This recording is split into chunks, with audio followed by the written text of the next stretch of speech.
Mitali. Welcome to evidyarthi.in। चलिए दोस्तों start करते हैं हम अपने चैप्टर के क्वेश्चंस के साथ। ठीक है, बहुत सारे टाइप के फॉर्मूलेस, डेफिनेशन सब कुछ हमने चैप्टर में पढ़ा है स्टार्टिंग विद वर्ब। तो सबसे पहले यहाँ पर हमारे पास जो चैप्टर बेस्ड क्वेश्चन है अबाउट दी वर्ब। ठीक है, now we are discussing the in text questions. जितने भी हमारे चैप्टर में हर टॉपिक के बाद जो कुछ क्वेश्चंस गिवन होते हैं सबसे पहले हम उन्हें डिस्कस कर रहे हैं, which is on the page number 148। ठीक है, तो चलिए देखते हैं हमारा पहला क्वेश्चन क्या कहता है। A force of 7 Newton act on an object, the displacement is say 8 meters। कोई भी एक ऑब्जेक्ट पे फोर्स को हमने अप्लाई किया, तो सबसे पहले तो क्या करना है, उसका डायग्राम बनाते हैं। पिक्चर से हमेशा क्लियर हो जाता है।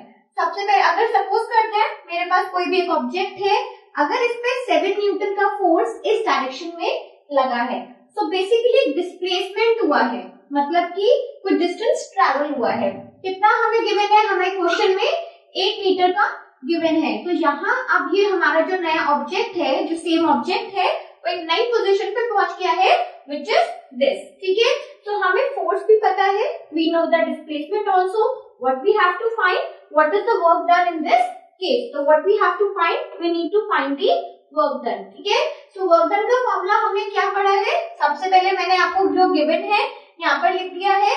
एंड वी नो कि work is always equals to force into displacement. ठीक है, तो वहां पर अपने बस कुछ नहीं करना, हमने वैल्यूज को पुट करना है। ये न्यूटन में हमें गिवन है, मीटर हम डिस्प्लेसमेंट हमें मीटर में गिवन है, as simple as that. And then the work done will be 56।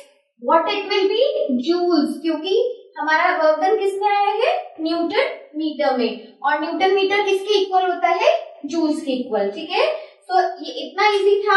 इस तरीके के और भी क्वेश्चन आपको आ सकते हैं, थोड़ा सा ट्विस्ट भी दे देंगे वो किसी किसी क्वेश्चन में, बट बेसिकली होना तो यही है कि हमें एक फॉर्मूला पता है वर्क डन का। तो वर्क डन का फॉर्मूला क्या कहता है, फोर्स इनटू डिस्प्लेसमेंट। ठीक है, और बस हमने डायरेक्टली अपनी वैल्यूज को पुट करा and we have to find the answer. तो इसी तरीके से और क्वेश्चंस भी आप इससे प्रैक्टिस करो। कहीं पर भी आपको ऐसे किसी क्वेश्चन में डाउट आता है, मुझे कमेंट सेक्शन में जरूर भेजो। ठीक है, now moving on to the next question. Up till then keep learning, keep watching, bye.